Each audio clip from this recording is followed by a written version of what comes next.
May mga videos na sana pala hindi ko na pinakapon yung alaga ko kasi hindi nagising.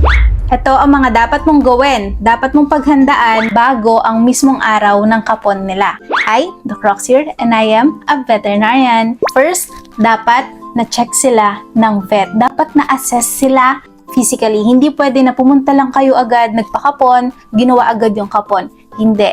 Dapat i-check mismo ang alaga nyo ng isang vet. Kahit sino, kahit saan, dapat i-check nila yan.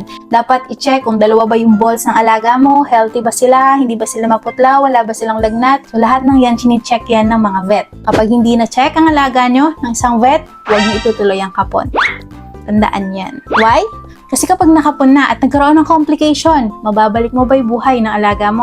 Pangalawa, consider pre-anesthetic blood test. CBC and blood chem, yan yung pinakamakatulong sa assessment ng vet mo aside sa kanyang physical assessment kung fit or pwede ba talagang i-surgery ikapon ng alaga mo. Pangatlo, check their vaccination and parasite prevention. Dapat mas okay na protected sila lalong-lalo na kung meron silang exposure sa ibang hayop. Pang-apat, make sure na healthy ang alaga mo. Hindi ibig sabihin na kumakain ng alaga mo ay healthy na. Check nyo kung meron ba silang ubo, pagsusuka, diarrhea, nagkakaroon ba ng pagdudugo ng ilong, pagdudugo sa ari, sa ihi, sa poop, pangangate, lahat ng yan, kailangan nyo i-observe 7 to 14 days bago yung mismong araw ng kapon nila.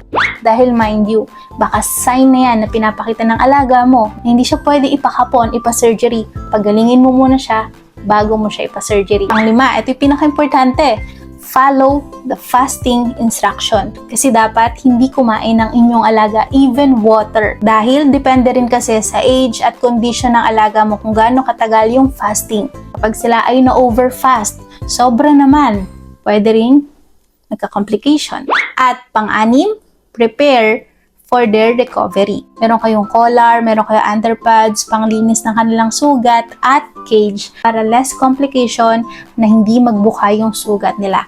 Plus, dapat meron na kayong mga wound spray. Ang wound spray, ang pinaka-importante, meron yung anti-inflammatory, antibacterial. Katulad ng Royal Tails wound spray. Pwede nyo yan mabili online. Lagay ko lang yung link sa baba para hindi kayo ma-scam. And since spray yan, hindi nyo na kailangan hawakan yung mismong sugat nila. Marami pang pusa, aso na mapaggagamitan yung mismong isang bottle na yan. Don't take it lightly. Kapon lang naman yan. Pero sa kapon lang naman yan, kapag hindi na-assess, hindi na-check ng tama, pwedeng ikamatay, ikawala nila yan.